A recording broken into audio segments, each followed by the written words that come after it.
Hey guys, Sam here and welcome to Prep Medic. In today's video, we're going to be going over my custom Glock 19 from JagerWerks.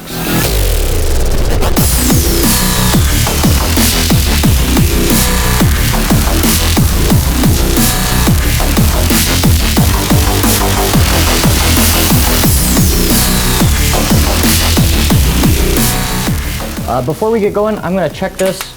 We're going to make sure it's completely empty. There's nothing in the chamber and there's no magazine, so this gun has been made safe.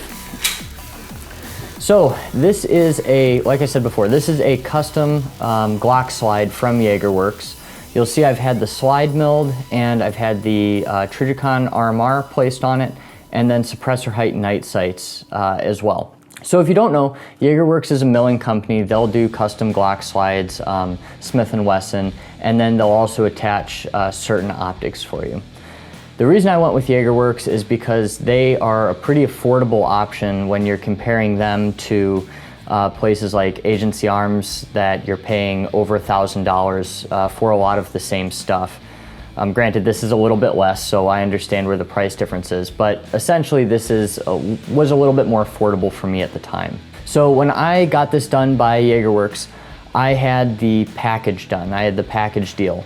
So with that, for about, I want to say $800, I was able to get the slide milled, the RMR, and the suppressor height night sights all done in a group, which is pretty good considering an RMR on its own is going to cost you about $500.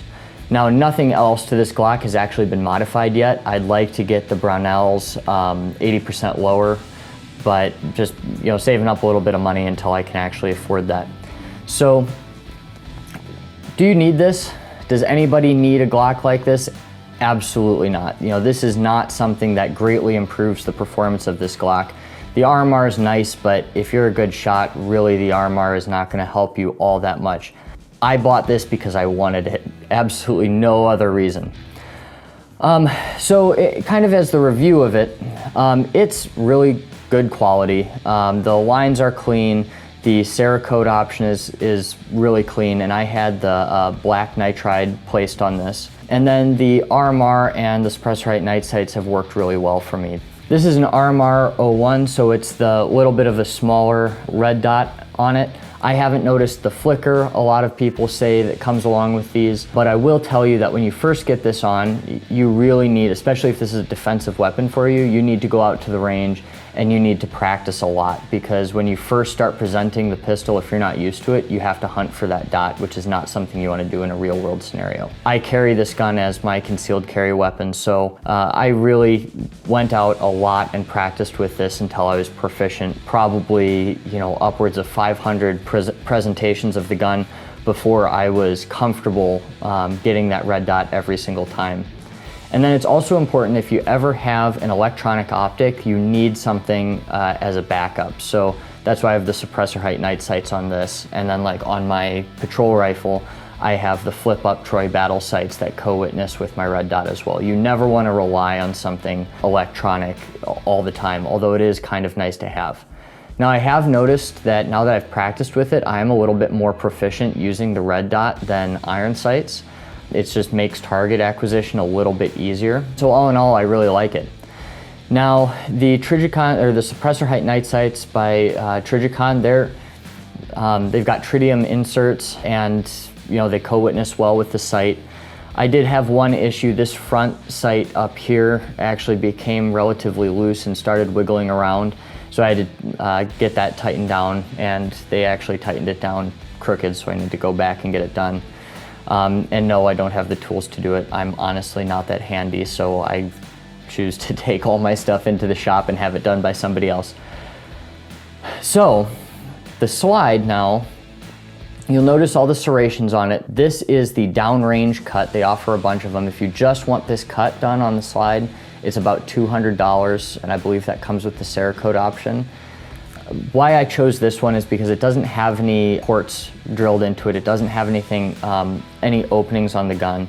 While I know a lot of people carry stuff with openings in the slides for vented barrels and whatnot, and it's probably fine.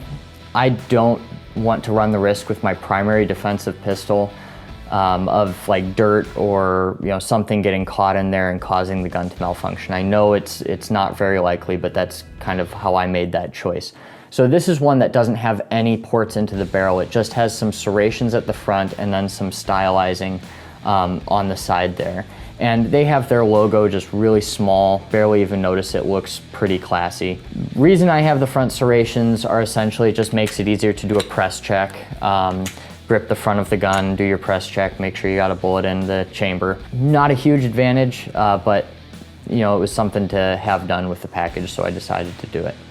So on the back, you're gonna notice that I have the JagerWerks carbon fiber backplate.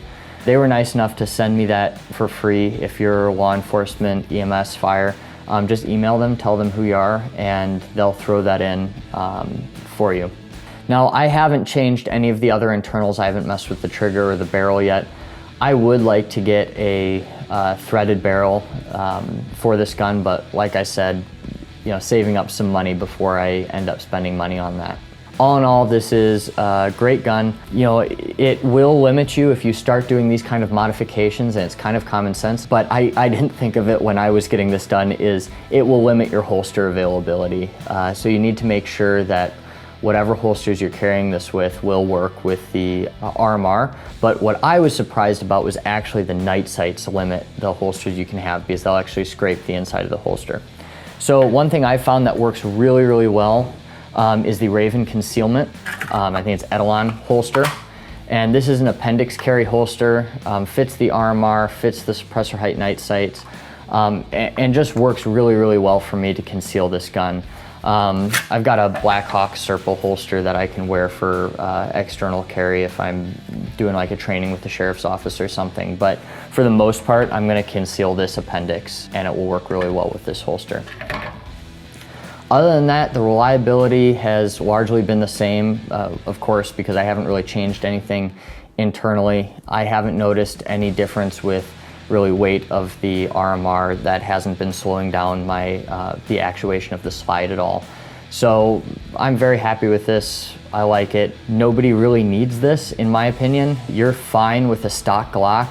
You might want to change the sights to something that glows a bit or some night sights, but other than that, you don't need any of this on your Glock. A Glock's a great gun, and really any name brand gun, with very few exceptions, is going to be really good for you. This is purely something fun for me to do because I thought it was kind of a novelty. I thought it was kind of cool. So that's my Glock.